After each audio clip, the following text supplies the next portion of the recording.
Hey guys, स्वागत है आपका मिशन यूपीएससी चैनल पे। मैं हूं आपकी एजुकेटर अनुमिता मिश्रा और आज हम लोग डिस्कस करने वाले हैं एक बहुत ही interesting topic that is RCEP. दोस्तों, this has been in news for last few days और आज हम लोग इसको बहुत ही सिंप्लीफाइड तरीके से समझने वाले हैं। मैं आपको बहुत ही सिंप्लीफाई करके इस पूरे चीज को समझाऊंगी। तो दोस्तों, आइए समझते हैं कि ये है क्या। आरसीईपी का मतलब है रीजनल कॉम्प्रिहेंसिव इकोनॉमिक पार्टनरशिप। ये एक फ्री ट्रेड एग्रीमेंट है जो 15 देशों ने 15 नवंबर 2020 को साइन कर लिया है। दोस्तों, India was also a part of it, but on 4 नवंबर 2019 उन्होंने इस एग्रीमेंट को साइन करने से मना कर दिया। तो दोस्तों, वो 15 कंट्री कौन कौन से जिसने इस एग्रीमेंट को फाइनली साइन किया है? सबसे पहले है इंडिया, सबसे पहले है दोस्तों चाइना। देखिए, यह मैं आपको मैप से समझा दूंगी, ठीक है। The number one is China, then it's South Korea, Japan, Philippines, Vietnam, Laos, Cambodia, Brunei, Indonesia, Australia, New Zealand, ठीक है, Myanmar, Thailand, Malaysia and Singapore. तो दोस्तों, आप जैसे कि आप मैप पे देख रहे हैं कि यहाँ पे 5 कंट्रीज है जिन्होंने ये फ्री ट्रेड एग्रीमेंट जो है कि साइन कर दिया है।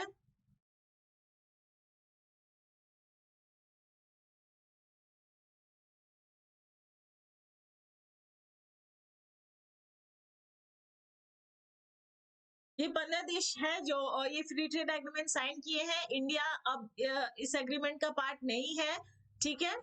तो जैसे हम लोग के स्टेट में जो है फ्री ट्रेडिंग किया जाता है, हम इस स्टेट से दूसरे स्टेट में, वेस्ट बंगाल से बिहार, बिहार से यूपी, जो है सारे सामान जो है वो पास करते हैं विदाउट एनी टैरिफ और एनी टैक्स। उसी प्रकार का जो है ये एक एग्रीमेंट फॉर्म किया गया है, एक एग्रीमेंट साइन किया है जिससे जो है सारे गुड्स जो है वो फ्रीली मूव कर सके almost eight a very negligible tariff rates. उस पर बहुत ही नेग्लिजिबल जो है टैक्स इम्पोज किया जाएगा, ठीक है। इससे क्या होगा कि जो ट्रेडिंग है वो और ज्यादा स्टिमुलेट होगा और ज्यादा एक्सेसिवली ट्रेडिंग आपस में की जा सकती है। इस चीज को प्रमोट करने के लिए ये ट्रेड एग्रीमेंट जो है साइन किया गया है। तो इसी के बारे में मैं आज आपके क्लास में आपको समझाने वाली हूँ दोस्तों। So this is about me. I'm a law graduate and a qualified company secretary, and I have 10 years of professional experience and 5 years of teaching experience, and I'll be teaching you with practical examples and current affairs, right? So this is about an academy subscription. If you get the subscription, आपको live classes मिलती है दोस्तों, जिसपे आप interact कर सकते हैं educators से। साथ ही साथ आपको वीकली टेस्ट सीरीज कंडक्ट की जाएंगे जिसको आप रिलीजियसली अटेंड करेंगे और आपको पता चल जाएगा कि आपकी तैयारी किस प्रकार की चल रही है। दोस्तों, डाउट क्लियरिंग सेशंस भी रहेंगे जिसमें आप सब्जेक्ट से रिलेटेड सारे डाउट्स क्लैरिफाई कर सकते हैं अपने मेंटर या एजुकेटर से।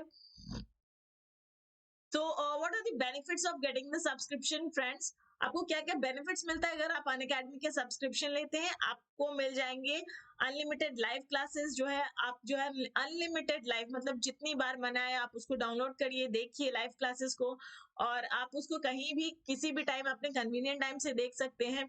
रेगुलर डाउट क्लियरिंग सेशंस रहेंगे, ठीक है। आपको क्लास के बाद जो है वो एक्सक्लूसिवली अलग से डाउट क्लियरिंग सेशंस में आप आइए, उससे जितने भी डाउट्स रहेंगे आप उसको क्लैरिफाई कीजिए।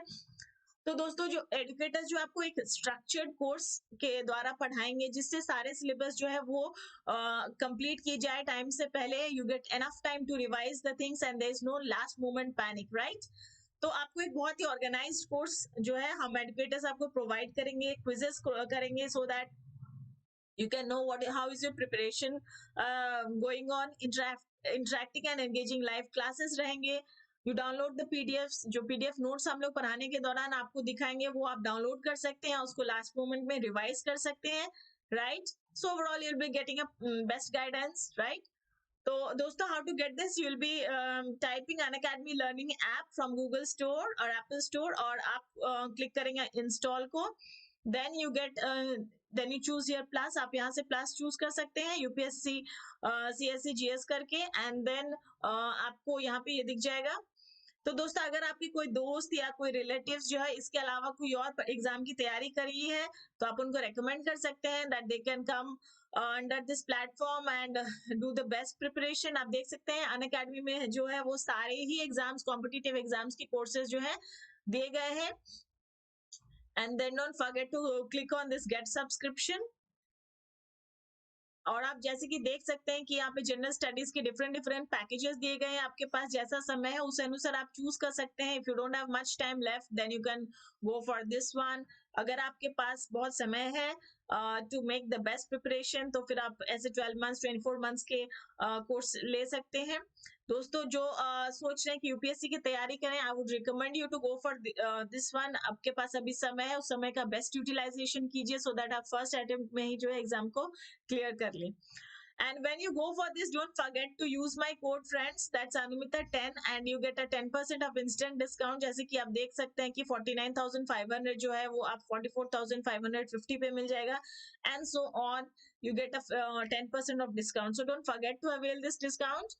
And this is for this optional one, that is for 1 month you get the optional subjects जो आपके रहेंगे यूपीएससी में। आप उसके लिए ये कोर्सेज को अवेल कर सकते हैं।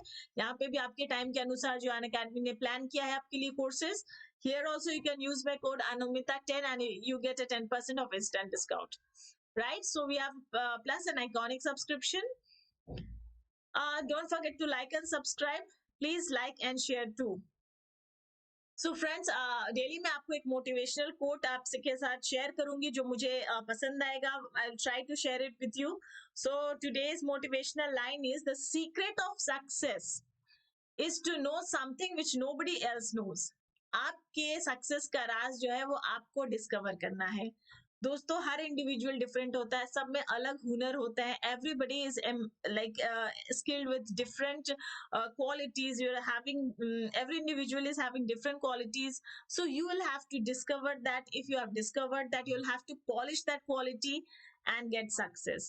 तो नर्चरिंग तो सारे स्टूडेंट्स का एक बराबर ही किया जाएगा, but still since you all are different, आपको जो है आपका इंडिविजुअल सक्सेस स्टोरी बनाना होगा दोस्तों। So you will have to work on that. So moving on to today's chapter that is RCEP. तो दोस्तों आरसीपी में जैसे कि पता है कि जैसे ही ट्रम्प जो अमेरिका के प्रेसिडेंट नहीं रहे, उसके कुछ ही दिन बाद जो है ये ट्रेड डील जो है साइन हो गया। ठीक है, और इसमें इंडिया जो है एक पार्ट नहीं है। India has refuse to sign it. So आइए इसके डिटेल्स में समझते हैं। आज हम लोग क्या क्या पढ़ेंगे दोस्तों। आरसीईपी क्या है, उसका introduction, why is it is in news, why India did not sign, economic sectors which were at risk if it would have signed RCEP agreement, and अब इंडिया के पास क्या क्या ऑप्शंस हैं and how do we conclude it। ठीक है, तो दोस्तों RCP है क्या। This is a regional comprehensive economic partnership. It is a free trade agreement. ये free trade है दोस्तों। ये free trade का मतलब क्या होता है, जैसे आप इस देश से दूसरे, एक देश से दूसरे देश जो है ट्रेडिंग करते हैं तो वहाँ पे हाई टैरिफ जो है इम्पोज किया जाता है। तो उससे क्या होता है, वो 100 रुपए का चीज जो 140 रुपया 200 रुपया जो है डिफरेंट डिफरेंट कंट्रीज पे डिफरेंट टैरिफ रेट्स की वजह से उसका प्राइस जो है हाइक हो जाता है। तो अल्टीमेटली जब वो इम्पोर्ट होके आता है तो उसका प्राइस जो है वो इंक्रीज प्राइस हो जाता है। But after signing this free trade agreement ऐसा होता है कि जो the import export becomes the tariff rate is almost nil. जैसे हम लोग भारत के अंदर डिफरेंट स्टेट्स में है जो अपने प्रोडक्ट्स को चैनलाइज करते हैं, रोटेट करते हैं, भेजते हैं, तो वहां पे कोई टैरिफ जो है नहीं इम्पोज किया जाता है। उसी प्रकार उस चीज को चैनलाइज करने के लिए, प्रोडक्ट्स को जो है इजिली मूव कराने के लिए एक देश से दूसरे देश, ऐसा फ्री ट्रेड एग्रीमेंट को साइन किया गया है। This will help to stimulate more trade in the country, right? So this is a free trade agreement in the Asia Pacific region. Asia Pacific का ये फर्स्ट फ्री ट्रेड, इतना बड़ा free trade agreement है और इसे 15 देशों ने sign किया है। कौन कौन से 15 देश है दोस्तों। चाइना सबसे बड़ा, China, then comes Japan, South Korea, Australia, New Zealand, ठीक है, और 10 ASEAN ग्रुप। ये जो 10 स्टेट है ASEAN ग्रुपिंग के, ये जो है इसके मेंबर्स है। कौन कौन से है दोस्तों, ये छोटे छोटे कंट्रीज है, Brunei, Cambodia, Indonesia, Laos, Malaysia, Myanmar, Philippines, ठीक है, सिंगापुर, थाईलैंड एंड वियतनाम। तो दोस्तों आरसीपी जो है वो 15 देशों का है। पहला कौन कौन सा है? China, Japan, South Korea, Australia, New Zealand, ये 5 एक तरफ है। और दूसरे तरफ 10 असीन कंट्रीज है। वो कौन कौन से है? Brunei, Cambodia, Indonesia, Laos, Malaysia, Myanmar, Philippines, Singapore, Thailand and Vietnam. तो ये 15 कंट्रीज जो है उन्होंने 15 नवंबर 2020 को ये फ्री ट्रेड एग्रीमेंट जो है साइन कर लिया, वर्चुअली साइन किया है दोस्तों, ठीक है। तो इसका पर्पस क्या है? पहले इंडिया भी इसमें पार्ट था, लेकिन इंडिया जो है अब इसके पार्ट नहीं है। It has refuse to sign it because उन्होंने एनालाइज किया है अपने डिफरेंट सेक्टर्स को, अपने करंट सिनेरियो को समझते हुए उन्होंने इस ट्रेड एग्रीमेंट को साइन करने से मना कर दिया है। तो this is the thing which all about, right. तो आइए इसको हम लोग डिटेल्स में थोड़ा समझते हैं कि it has been sign to stimulate the economy. Economy को बूस्ट करने के लिए दोस्तों इसका पर्पस है, इकोनॉमी को बूस्ट करने के लिए जो चीज जिस देश में महंगा है, नहीं है उसका उत्पादन, उस चीज को वो दूसरे कंट्री से at a very cheap rate जो है वो प्रोक्योर कर सकता है, और उसका वो जो भी दूसरे प्रोडक्ट्स जो है अकॉर्डिंगली प्रोड्यूस कर सकते हैं। तो जब ऐसा हो जाता है तो क्या होता है कि बहुत अच्छा इकोनॉमी को बूस्ट मिलता है। अगर आपके पास कुछ प्रोड्यूस करना है, लाइक इंडिया में भी है बहुत सारा चीज, मैक्सिमम चीज जो है वो इम्पोर्ट किया जाता है। क्यों? क्योंकि यहाँ पे प्रोडक्शन चार्जेस जो है बहुत हाई है, raw material cost is high. So overall अगर कुछ बनाना हो तो फिर उसके लिए जो रॉ मटेरियल्स चाहिए होता है वो इंडिया में ना अवेलेबल होने के कारण जो है वो इम्पोर्ट किया जाता है, and ultimately it is being produced, ठीक है। तो इस चीज को फैसिलिटेट करने के लिए ऐसा फ्री ट्रेड एग्रीमेंट जो है साइन किया गया है। और यहाँ पे क्या है, टैक्स जो है ऑलमोस्ट 90% रिड्यूस कर दिया गया। जो तो पहले जो अगर 40% टैक्स इम्पोज किया जाता है उसके ऊपर और 90% जो है रिडक्शन है, तो ऑलमोस्ट इट कम्स टू नील, ना कि बराबर ही ये जो है टैरिफ रेट्स हो जाएंगे। तो जैसे कि हम लोग ऊपर में समझ लिया कि 15 मेंबर्स है इस आरसीईपी एग्रीमेंट के, और ये 15 कंट्रीज जो है वो 30% ऑफ द वर्ल्ड पॉपुलेशन है दोस्तों। ये 30% जो है ये सारे 15 कंट्रीज जो है वो कंट्रीब्यूट करते हैं 30% of the world population and 30% of global GDP. दोस्तों इन 15 कंट्री का जो जीडीपी है वो 30% है ऑफ द ग्लोबल जीडीपी, ठीक है। तो ये बहुत इजी है आपको समझने के लिए। ये एमसीक्यू या ये प्रीलिम्स में या मेंस में भी आपके आ सकते हैं। तो आपको ये सारे पॉइंट मैं बहुत ही सिंप्लीफाइड वे से आपके लिए लाई हूँ, so that you remember as per points. आपको ये चीज जो वन लाइनर जो है यूजुअली आदमी को बहुत इजीली याद रहता है। So I have kept it in that में। On November 15 2020 the regional comprehensive economic partnership was signed at the Vietnam hosted virtual ASEAN summit. ये एक वर्चुअली समिट कंडक्ट किया गया था दोस्तों, जिसमें जो है सारे नेशंस जो है वो वर्चुअली अटेंड किए थे, और इसको अग्रीमेंट को जो है वर्चुअली साइन किया गया था। फिजिकली जो है वो मीटिंग नहीं कंडक्ट की थी, it was a virtual meeting, right. So it became the world's largest trading blocs. ये दुनिया का सबसे बड़ा ट्रेडिंग ब्लॉक है जहां पे फ्री ट्रेड एग्रीमेंट जो है साइन किया गया है, ठीक है। तो it is expected to take effective within 2 years। 2 साल दोस्तों इस ट्रेड एग्रीमेंट को इफेक्टिव होने में लग जाएगा, बिकॉज इसको रेटिफाई करवाना होगा। जो सारे देश इसे साइन किए हैं वो लोग रेटिफाई करेंगे बाय द मेंबर कंट्रीज, ठीक है।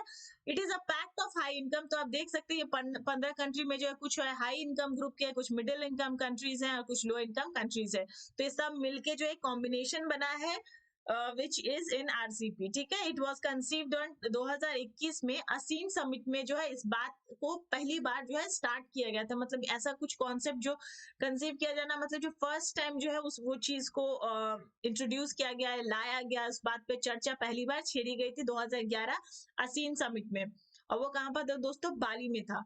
और फॉर्मली उसको लॉन्च किया गया 2012 असीन समिट इन कंबोडिया। 2012 में कंबोडिया में इसको लॉन्च किया गया। तो ये जो पॉइंट्स आप इस फर्स्ट पेज में जो है उसको आप याद कर लिए। सबसे पहले 15 देश कौन कौन से वो आप समझ लीजिए। और ये 90% ऑलमोस्ट जो है 90% लेस टैरिफ जो है इन सारे कंट्रीज में जो मूवमेंट रहेंगे प्रोडक्ट्स को, उस पर 90% लेस टैक्स जो है इम्पोज किया जाएगा। एंड जो करंट टैक्स है उस पे, और जो है जो करंट कंट्रीज जो वो 30% of the world population contribute करता है, 30% ऑफ द जीडीपी कंट्रीब्यूट कर सकता है। और ये एक वर्चुअल समिट में जो है इस पे ये एग्रीमेंट जो है वर्चुअली साइन किया गया था, और ये राटिफिकेशन के बाद it will come into effect, ठीक है। और this was launch in 2012 ASEAN summit Cambodia में। तो दोस्तों अभी वो तो फैक्ट्स है, अभी न्यूज में क्यों है? अभी लास्ट 1 वीक से, अब कुछ दिनों से देख रहे हो कि it is in news because 15 तारीख से ये बहुत ही न्यूज में है, because India had been a part of the negotiation. जब से ये बात मतलब नेगोशिएशन स्टार्ट हो गया, इंडिया हमेशा ही उसमें पार्टिसिपेट किया गया था, और वो ऑलमोस्ट 9 इयर्स हो गया। ठीक है दोस्तों, अब देख सकते हैं 2011 से लेके 2020 अगर हो गया तो मतलब 11 से लेके जब बात स्टार्ट हुआ था तब से लेके 9 साल हो गया। तो लेकिन last meet was pulled out on 4 November को दोस्तों जो है इंडिया ने रिफ्यूज कर दिया इस एग्रीमेंट को साइन करने से, stating that the inadequate safeguards and lowering of custom duties will adversely impact its manufacturing, agriculture and dairy sector। दोस्तों इंडिया ने कहा कि अगर वो एग्रीमेंट साइन करता है और वो कस्टम ड्यूटी जो अभी इम्पोज कर रहा है उसको ऑलमोस्ट नैलिफाई कर देगा, तो उसका ट्रेड डेफिसिट जो है वो और ज्यादा हो जाएगा,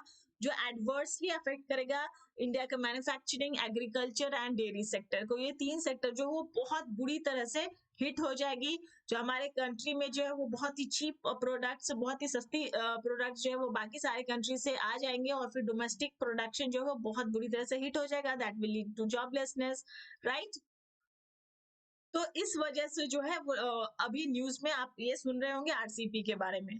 तो दोस्तों ये आप समझ लीजिए कि ये जो है first free trade between China, Japan and Korea, ये पहला फ्री ट्रेड एग्रीमेंट है जो चाइना और जापान एंड साउथ कोरिया के बीच में है। And it is also first multilateral free trade agreement where China is a member. पहला मल्टीलैटरल एग्रीमेंट है जहाँ पे चाइना कोई यहाँ मेंबर है। ठीक है दोस्तों, तो इस वजह से जो आप लास्ट फ्यू डेज से सुन रहे होंगे आरसीपी के बारे में। तो ये सिंपल फैक्ट है, आरसीपी के बारे में इंडिया जो है 9 साल से उसमें इन्वॉल्व था, लेकिन 2019 में उसने मना कर दिया 4 नवंबर को, और 15 नवंबर 2020 को आरसीपी जो है बाकी 15 कंट्रीज ने उसे साइन करके उसको इफेक्टिव बना दिया। This is the paper cutting. मैं आपको समझाने के लिए, ये देखिए सारे कंट्रीज के जो है वो ऐसे करके वर्चुअल समिट में ऐसे करके उन्होंने जो एग्रीमेंट साइन किया उसको वर्चुअल साइनिंग किया गया था। Screen grab showing Philippine secretary of trade and industry Ramon Lopez holding up agreement on Sunday. ये एग्रीमेंट है जो वो होल्ड कर रहे हैं, and it has been conducted virtually. ये सारे मेंबर कंट्रीज है जो मैंने अभी आपको समझाया, डिस्कस किया। एंड जैसे देखिए 30% ऑफ द ग्लोबल जीडीपी ये कंट्रीब्यूट करता है। और यहाँ पे क्या क्या इंक्लूड करेगा दोस्तों, ये आरसीईपी में include provisions on trade in goods, services, intellectual property, commerce, telecommunication, small and medium enterprise and others. ये सारे चीज के बारे में जो है ये ट्रेड इम्पैक्ट ट्रेड एग्रीमेंट जो किया गया है। The 3 largest economies in the pact are China, Japan and South Korea, are a part of free trade agreement for the first time। पहली बार जो है इतना बड़ा country China, Japan and south Korea जो है एक फ्री ट्रेड एग्रीमेंट में पहली बार आया है। ठीक है, जैसे मैंने आपको कहा नवंबर 4 को जो है India walked out of the agreement as negotiations failed to address the countries issues and concern. तो मोदी गवर्नमेंट ने अपने कंट्री का जो करंट सिचुएशन है उसको समझते हुए कुछ प्रपोजल्स दिए थे जिसको कंसीडर नहीं किया गया है। एंड फिर उन्होंने ये एनालाइज किया जब ये प्रपोजल्स एक्सेप्ट नहीं होंगे तो फिर ये इंडिया के हित में नहीं होगा उस एग्रीमेंट को साइन करना, तो इसलिए वो वॉकआउट के लिए कर गए। ठीक है, तो जब वॉकआउट के लिए देखिए आपको ये मैं डेटा आप समझिए कि ट्रेड बैलेंस जो है वो कैसा है। ASEAN कंट्रीज के साथ 19-20 का देखिए -23 है बिलियंस, और चाइना के साथ -48.65 है, साउथ कोरिया के साथ -10 है, 0.81 है, जापान के साथ देख रहे हैं। अब ये सारे डेटा से कि सारे ही जो है एक नेगेटिव फिगर है, मतलब नेगेटिव ट्रेड, एक ट्रेड डेफिसिट है, इम्बैलेंस है। ठीक है, तो जब ये इम्बैलेंस ऑलरेडी पहले से ही हमारे पास ये डेटा है कि ऐसा इम्बैलेंस है, ज्यादा इंपोर्ट है। इम्बैलेंस तब होता है when there is import is excess of export. तो ये देख लीजिए आप चाइना का जो -48.65 बिलियंस है, that is a negative trade deficit. ठीक है, ट्रेड डेफिसिट है, नेगेटिव बैलेंस ऑफ ट्रेड है। तो जब ऑलरेडी ये सिनेरियो ऐसा है उसमें हम लोग अफोर्ड नहीं कर सकते हैं कि जो टैरिफ ड्यूटी हम लोग हटा दें और सिनेरियो जो है वो और वर्स हो जाएगा। ठीक है,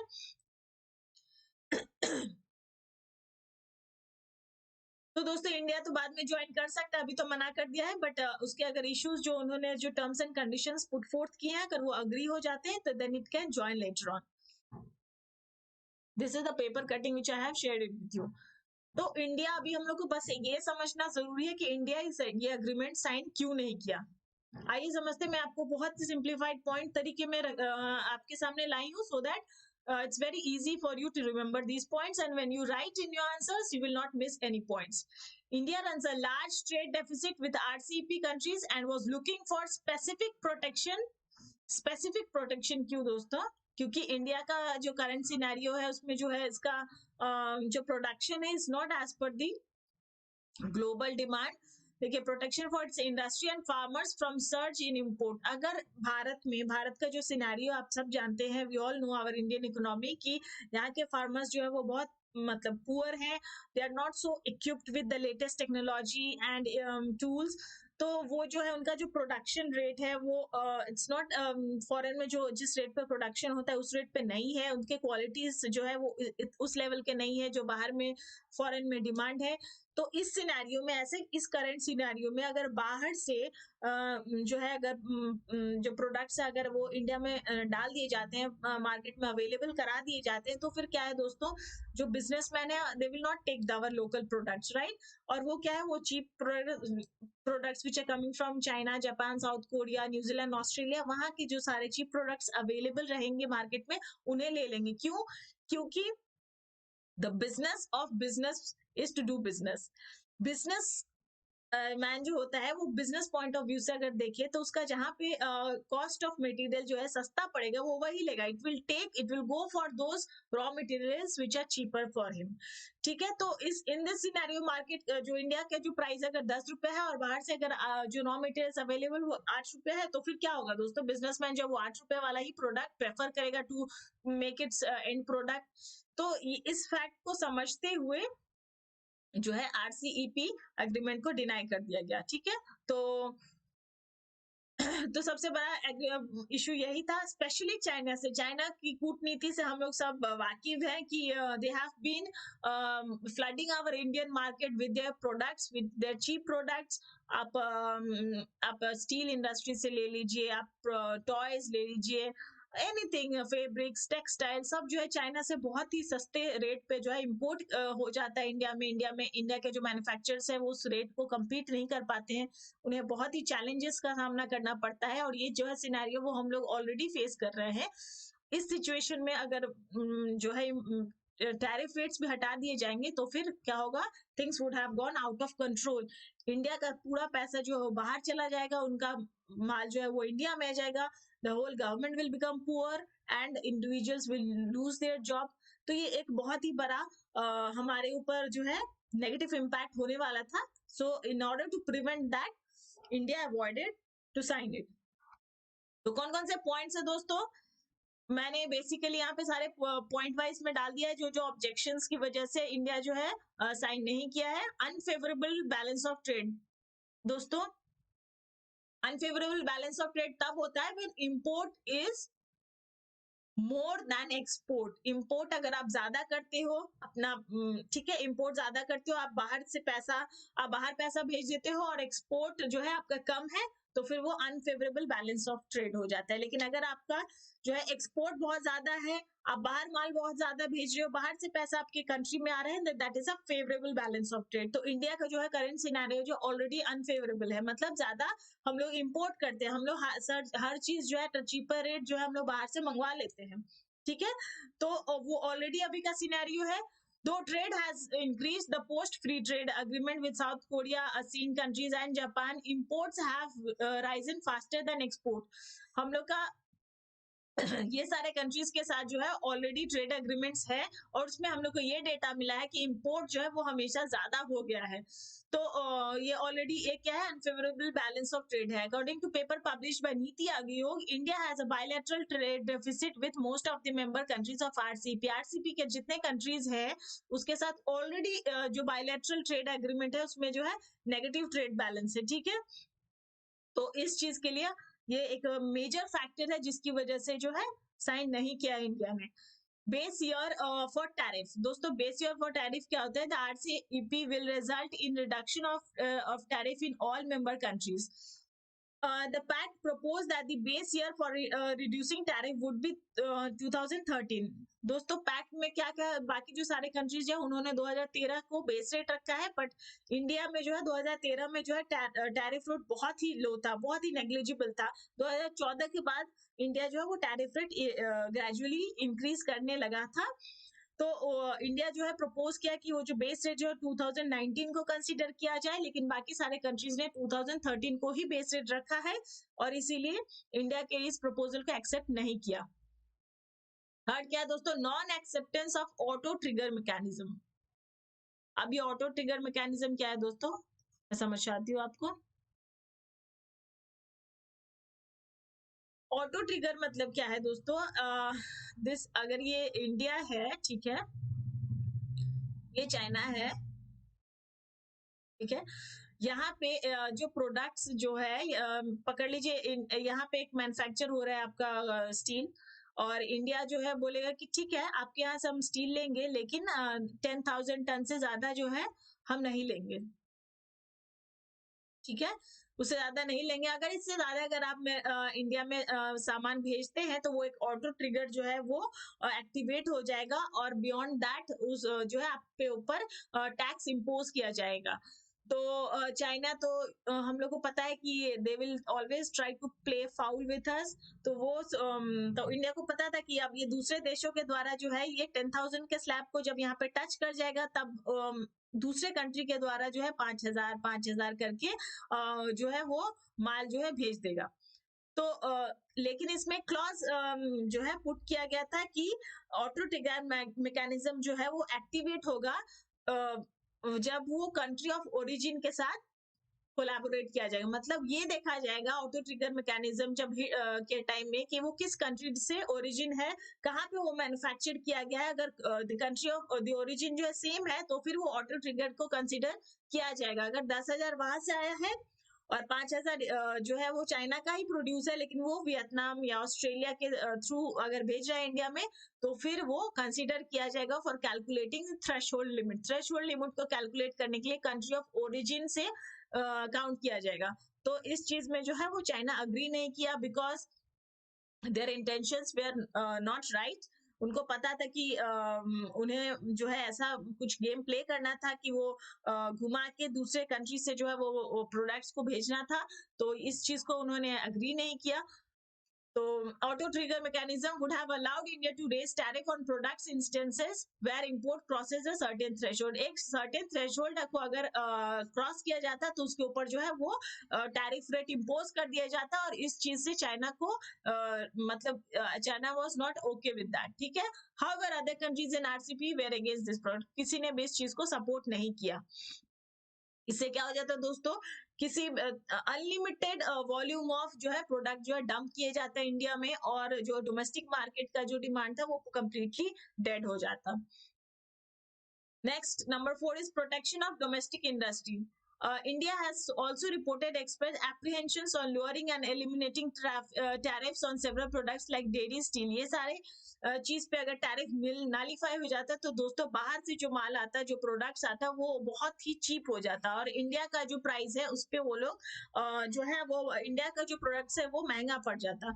तो इसका दोस्तों क्या है, for instance the dairy industry is expected to face stiff competition from Australia, New Zealand. New Zealand और ऑस्ट्रेलिया में दोस्तों जो डेयरी इंडस्ट्री है वो बहुत ही वेल डेवलप्ड है। वहां पे जो है पॉपुलेशन बहुत ही कम है। The climate really promotes the dairy industry. वहां के जो ब्रीड ऑफ काउ है वो बहुत ही ज्यादा दूध देते हैं, 50 लीटर 60 लीटर्स ऑफ मिल्क देते हैं, विच जो मशीन के द्वारा लिया जाता है। तो ऑस्ट्रेलिया, न्यूजीलैंड जो है वो पूरे वर्ल्ड में जो है डेयरी प्रोडक्ट्स जो है वो एक्सपोर्ट करते हैं। इस सिनेरियो में क्या होता है दोस्तों, इंडिया में तो डिमांड बहुत ज्यादा है लेकिन सप्लाई जो है वो मॉडरेट है, इट्स नॉट वेरी मच, ठीक है। तो इस सिनेरियो में क्या हो जाता है दोस्तों, जो इंडियन पुअर फार्मर्स है वो उस रेट को compete नहीं कर पाते। न्यूजीलैंड के से जो मिल्क प्रोडक्ट्स, मिल्क पाउडर जो है अगर इंडिया में फ्लड किया जाता, उतना चीप रेट पे इंक्लूड कर दिया जाता, मार्केट में डाल दिया जाता, तो फिर जो पुअर फार्मर्स है वो डेड हो जाते हैं, they would have not been able to survive in the market. We all the consumers want a cheaper product, right? अब वो आपको आप तो मतलब उतना फर्क नहीं पड़ता है कि वेदर इट्स इम्पोर्टेड और whether it is produced in India, हमें तो जो सस्ता मिलेगा हम लोग वही ले लेंगे, ठीक है। तो न्यूजीलैंड जो है वो वर्ल्ड फेमस है फॉर इट्स डेयरी इंडस्ट्री। तो अगर वहां का प्रोडक्ट आता है तो यहाँ का डेयरी सेक्टर जो है बहुत बुरी तरह से हिट हो जाता। Currently average bound tariff for dairy product is about 35%, 35% जो है टैरिफ इम्पोज किया जाता है डेयरी प्रोडक्ट्स पे। लेकिन अगर फ्री ट्रेड एग्रीमेंट साइन कर दिया जाता दोस्तों तो ये हट जाता और things would have been got cheaper. The RCEP binds countries to reduce that current level tariff to zero. तो देखिए मैंने कहा जैसे कि ये फ्री ट्रेड एग्रीमेंट है तो वो टैरिफ जो है जीरो हो जाता।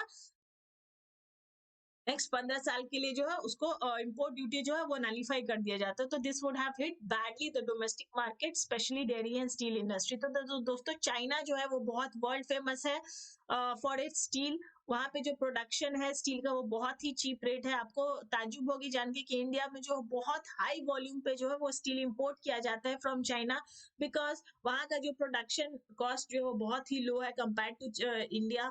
तो जो बिजनेसमैन है they want a cheaper production, in that case they want a cheap procurement of raw material. उन्हें सस्ता स्टील चाहिए होता है जो अच्छा क्वालिटी में हो और वो चाइना प्रोवाइड कर सकता है। तो तो इंडिया का जो प्रोडक्शन है उसमें बहुत ही बुरी तरीके से हैम्पर होने वाला था। तो इस चीज को समझते हुए जो ये एग्रीमेंट को नहीं साइन किया गया, ठीक है।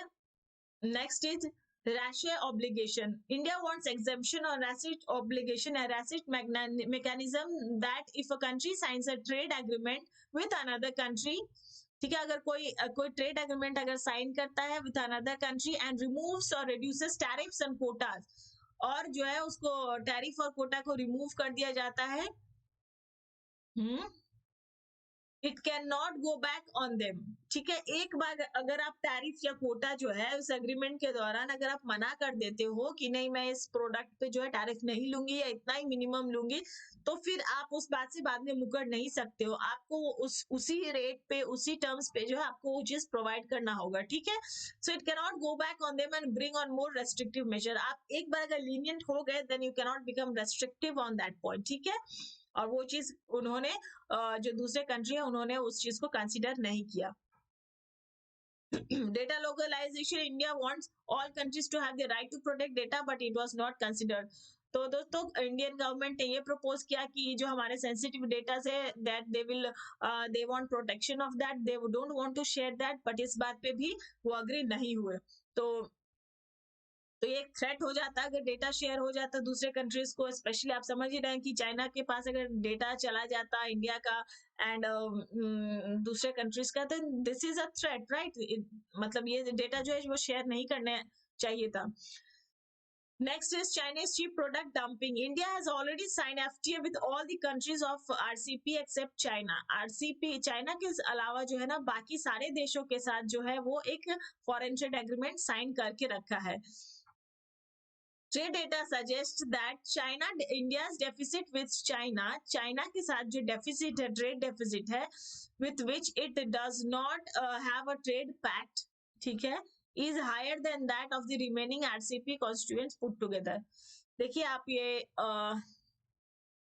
देखिए दोस्तों, यहाँ पे चाइना का के साथ जो ट्रेड डेफिसिट है वो 48.65 है, right?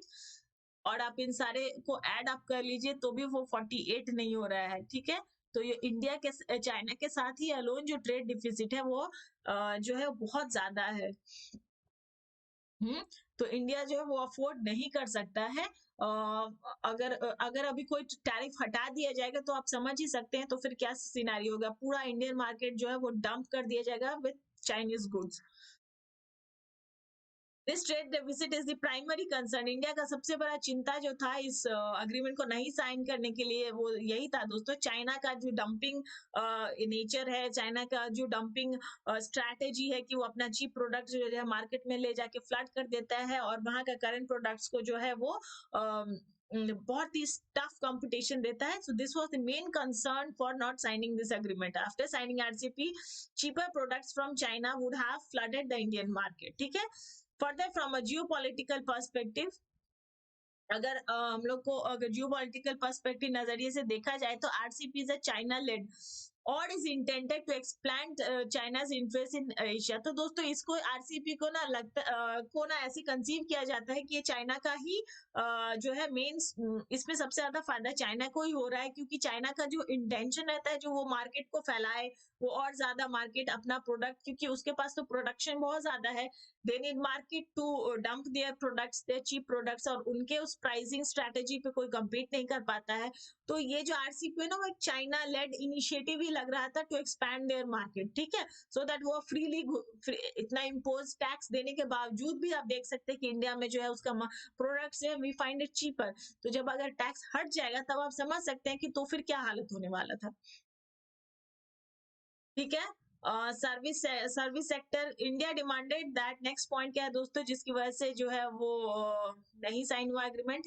India demanded that ASEAN countries should have open up their services so that Indian professionals and workers can have easier entry into the market, ठीक है। इंडियन प्रोफेशनल्स हमारे देश में जो है वो प्रोफेशनल्स जो है बहुत ही क्वालिफाइड रहते हैं, they are very skilled, they have been doing good abroad, और एम्प्लॉयमेंट का भी एक इशू है इंडिया में। तो अगर जो है इंडियन प्रोफेशनल्स और वर्कर्स को अलाउ किया जाता है ये सारे कंट्रीज में जो है ओपनली जाके जॉब करने का, तो फिर ये हमारे यहाँ का अनएम्प्लॉयमेंट समस्या को भी एड्रेस करता है। लेकिन ये चीज को जो है वहां पे जो है एंटरटेन नहीं किया गया। Seen countries are not willing to open up their service sector में जो है वो इंडियन प्रोफेशनल्स को अलाउ वो लोग नहीं करेंगे, even for with in their countries. मतलब इंडियंस तो दूर की बात है दोस्तों, वो लोग आपस में भी जो लोग अभी मेंबर जो साइन किए हैं, they are not allowing in their service sector to वहां पे जो है वो प्रोफेशनल जो है वो इजीली जाके काम कर सकते हैं। They have restricted, they have been conservative from this view point, ठीक है।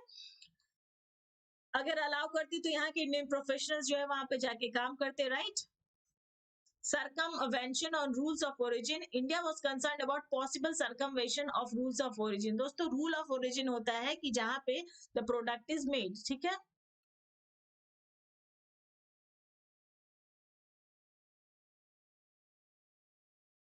जहां पे प्रोडक्ट बनता है वो उसको रूल ऑफ ओरिजिन कहा जाता है। तो in order rules of origin are the criteria used to determine the natural source of a product, कहाँ से वो एक्चुअली बन के आया है वो चीज को डिटरमाइन करने में रूल ऑफ ओरिजिन जो मदद करता है। Current provisions is the deal reportedly do not prevent countries from routing through other countries products on which India would maintain higher tariffs, ठीक है।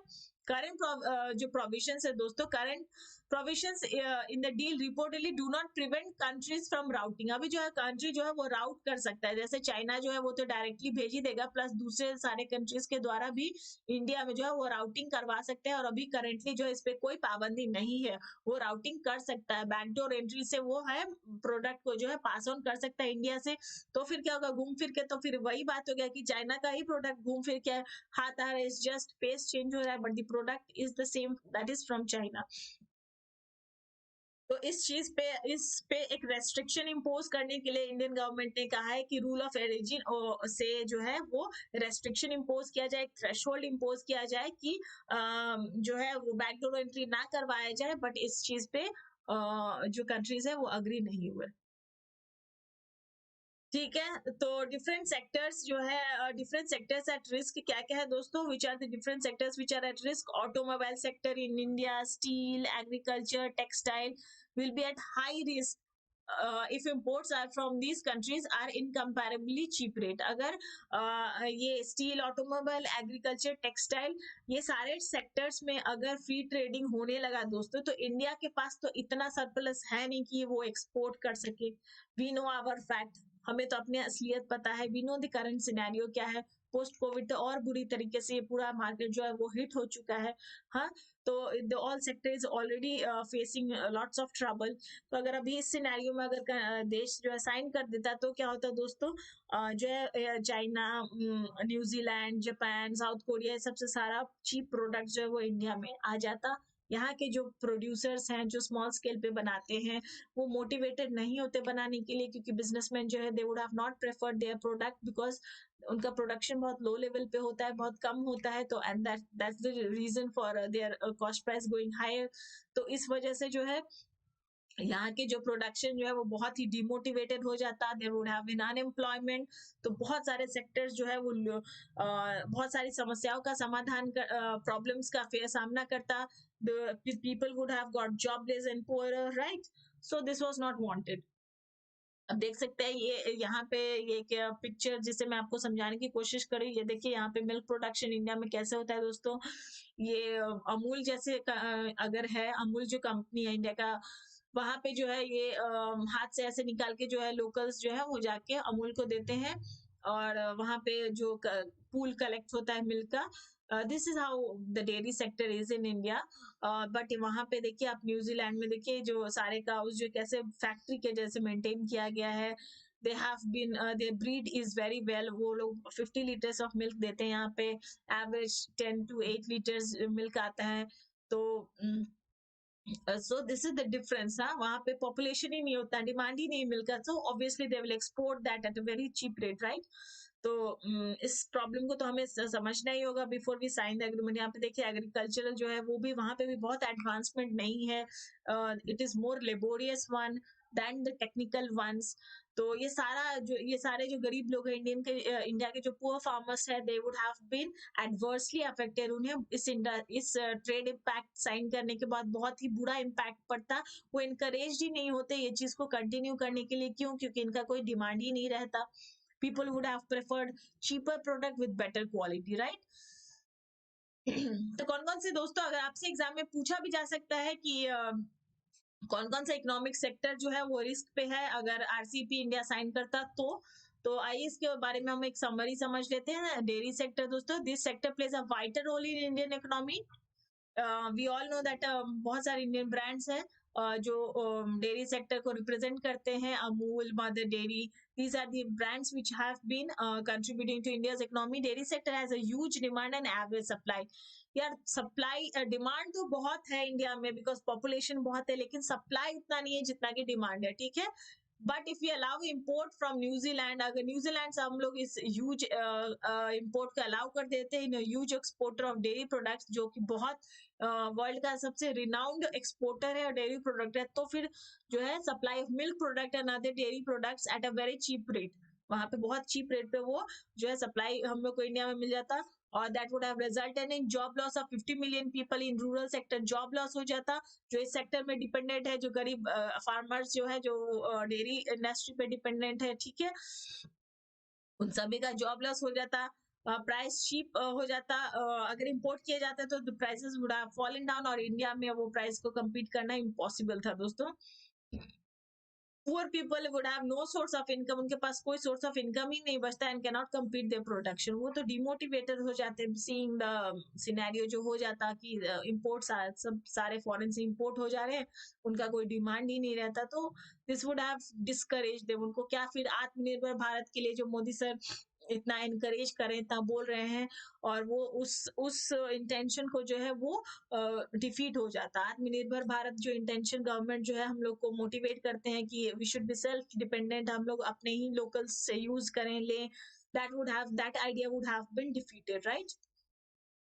टेक्सटाइल सेक्टर में भी दोस्तों इम्पोर्ट ऑफ दोस्तों टेक्सटाइल सेक्टर में बहुत बुरी तरह से ये हैम्पर होने जाता है। Import of polyester fabrics from China. China जो बहुत ही चीप जो है पॉलिस्टर फैब्रिक्स जो है वो एक्सपोर्ट करता है बांग्लादेश, वियतनाम,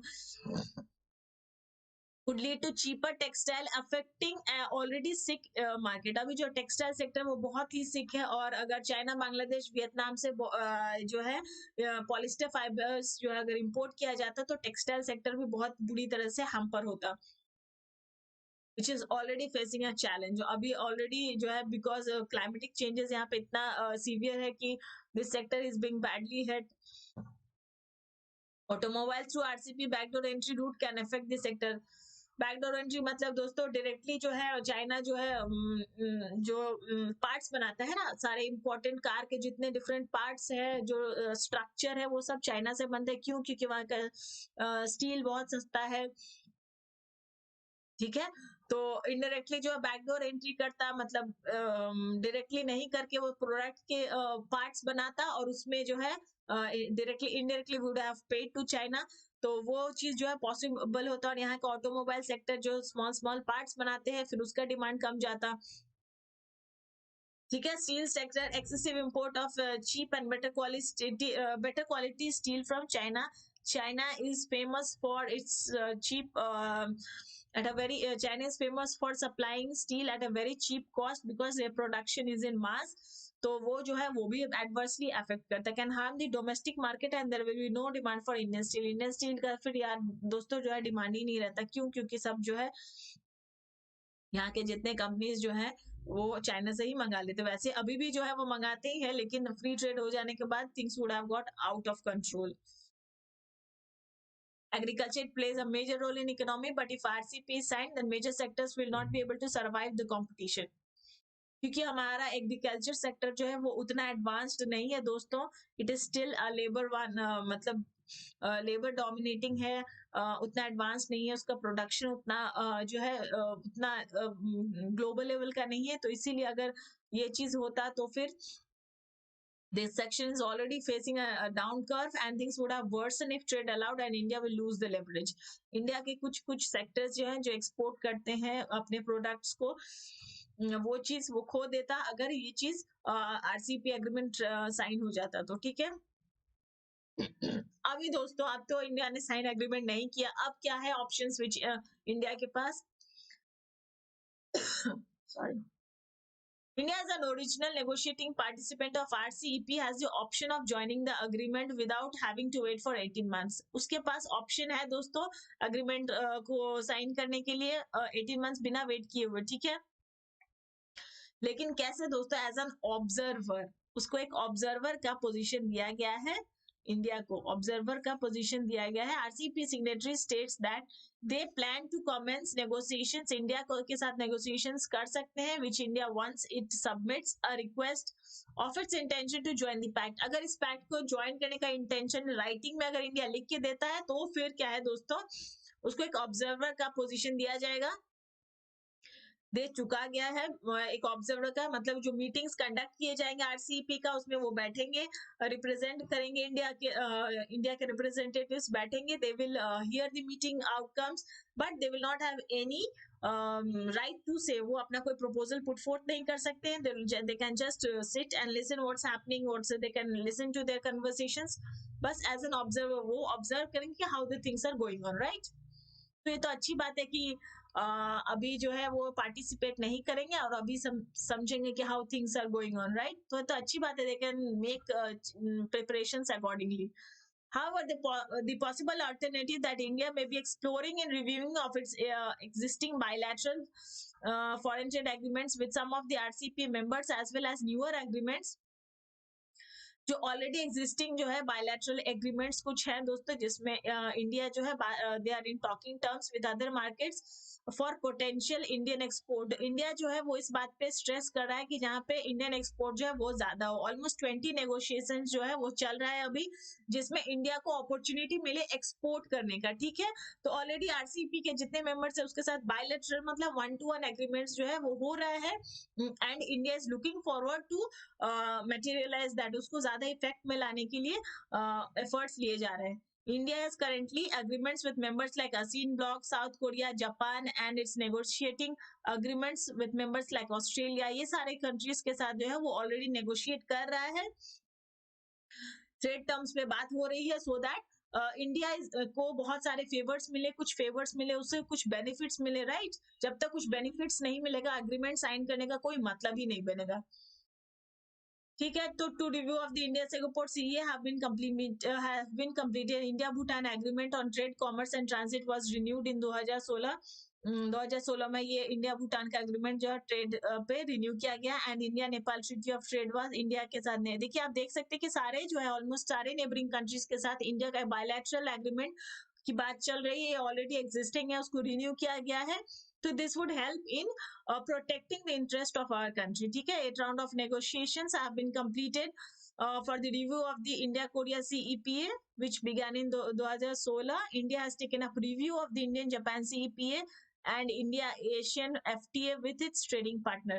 तो दोस्तों इसका मतलब ये है कि ये सारे जो RCEP के जितने भी नेशंस हैं, जितने भी कंट्रीज हैं, उसके साथ जो है इंडिया ऑलरेडी टॉकिंग टर्म्स पे है, सो दैट उनका जो कंडीशंस है वो कंसीडर किया जाए, उसके फेवर में भी कुछ जो है बातें कंसीडर की जा सके, जिससे इंडिया को कुछ फायदा हो।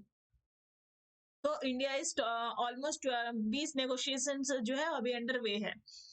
तो दोस्तों आरसीपी को आप समझ गए किस किस ग्राउंड्स पे जो है आरसीपी क्या है, किस ग्राउंड्स पे जो है इंडिया ने अग्री नहीं किया है। हमारे हित में हमारा जो करंट सिचुएशन है उसको कंसिडर करते हुए मोदी गवर्नमेंट ने जो इसको साइन नहीं किया है। तो how do we conclude that overall आपको क्या समझ में आया कि वाज इट राइट और wrong? You need to have an opinion. हम लोग को एक ओपिनियन तो फॉर्म करना होगा कि how was it like India can strengthen it's domestic economy. तो दोस्तों क्योंकि इंडिया को इतना कॉन्फिडेंस नहीं था, इंडियन गवर्नमेंट को, कि जो इंडिया जो है वो बाहर के ग्लोबल जो मार्केट है उसको compete कर पाएगा, उसके लेवल का प्रोडक्ट जो है प्रोवाइड कर पाएगा।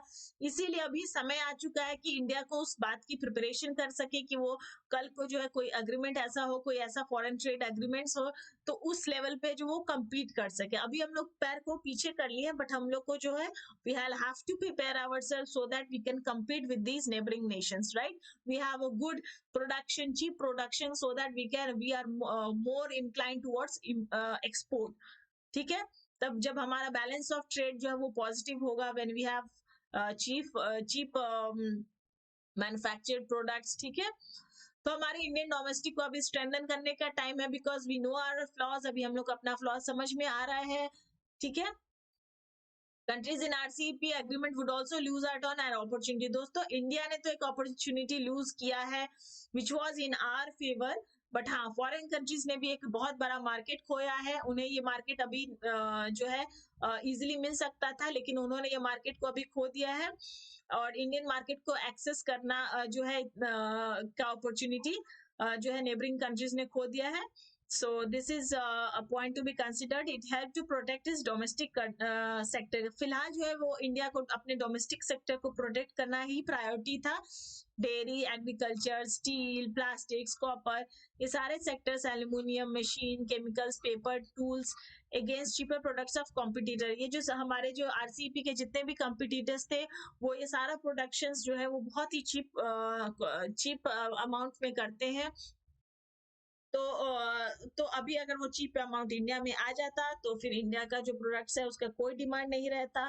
People would have not stop the production, people would have got poorer, the government would have got poorer, क्योंकि ना प्रोडक्शन होता, इंडिया से कुछ पैसा जो है गवर्नमेंट को टैक्स नहीं मिलता, राइट? इंडिया से सारा पैसा बाहर जाता। So ultimately we would have got economically again sick. तो इस चीज को जो है अभी अवॉइड किया गया है, फिलहाल के लिए चीज को जो है अवॉइड किया गया है। तो अभी जो इमीडिएट लॉस होता, अगर अभी ये कंट्री अभी अगर इंडिया साइन करते हो तो अभी इंडिया को एक इमीडिएट लॉस का सामना करना पड़ता, for which the country is not ready. तो करंट सिनेरियो को समझते हुए we conclude that signing of this strategy not to sign RCP agreement was the right decision of our government. ठीक है दोस्तों, you are most welcome to share your comments and opinion about it. I hope you have understood the things. Thank you.